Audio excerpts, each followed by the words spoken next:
এক লোক রাস্তায় এমন সব ব্লাইন্ড বক্স বিক্রি করছিল যা যে কারো ইচ্ছে পূরণ করতে পারত।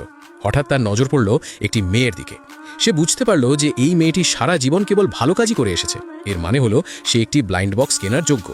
সেই লোকটি শুধু দুই ধরনের মানুষকেই ব্লাইন্ড বক্স বিক্রি করত, হয় খুব ভালো মানুষ, না হয় খুব খারাপ মানুষ। এদের বাইরে কেউ যতই শক্তিশালী বা বড় মানুষ হোক না কেন, তার এটি কেনার কোনো অধিকার ছিল না। মেয়েটি কৌতূহল নিয়ে জিজ্ঞেস করল যে এই ব্লাইন্ড বক্সের ভেতরে কি থাকে।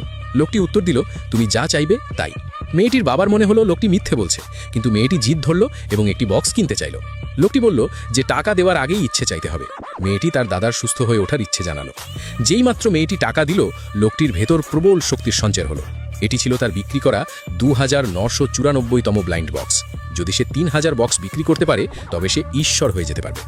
মেয়েটি যখন বক্সটি খুলল, তখন তার ভেতরে কেবল গাছের একটি পচা শিকড় পাওয়া গেল। লোকটি বলল যে এই শিকড় অনেক রোগ সারিয়ে তুলতে পারে। মেয়েটি খুব খুশি হলো। বাবার মনে হলো তার মেয়ে প্রতারিত হয়েছে এবং তিনি তাকে সেখান থেকে টেনে নিয়ে যেতে চাইলেন।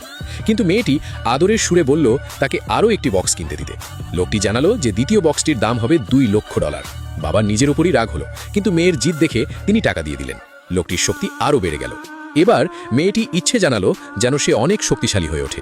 বক্সটি খোলা হলে এর ভেতর একটি পুরনো ও ছেঁড়া বই পাওয়া গেল। আশপাশের মানুষ মেয়েটিকে বোকা ভাবতে শুরু করলো, কিন্তু মেয়েটি বইয়ে লেখা বিষয়গুলো নিজের মধ্যে আয়ত্ত করতে শুরু করলো। যখন বাবা তাকে হালকা স্পর্শ করলেন, তখন তার মনে হলো যেন তার হাত ভেঙে যাবে। মেয়েটি হাত ঘোরালো আর পাশেই রাখা একটি ডাস্টবিন চোখের পলকে ফেটে চৌচির হয়ে গেল। মেয়েটি আরও বক্স কিনতে চাইছিল, কিন্তু লোকটি বলল যে একজন মানুষ কেবল 3টি বক্সই কিনতে পারে। মেয়েটি মন খারাপ করে সেখান থেকে চলে গেল। এরপর সেখানে একজন গুন্ডা এলো।